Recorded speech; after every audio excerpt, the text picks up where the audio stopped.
cerita tinggalane jaman kuno nalikane wong Jawa dijajah londo ana jagoan bela rakyat bela bangsa jenenge Sarip ning desa Tambakasa lurah Gedangan kok dadi londo blangkonan ngantek londo tinjake sabenar-benar lagi pacet boleh Sarip digebuki Sarip ratrimo lurah Gedangan dipateni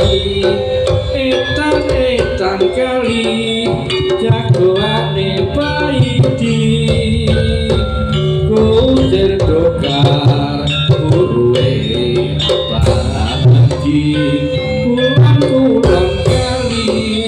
Sarip jagoan sekti musuh bebuyutan Paidi disusukan yen Sarip gaweyane pancen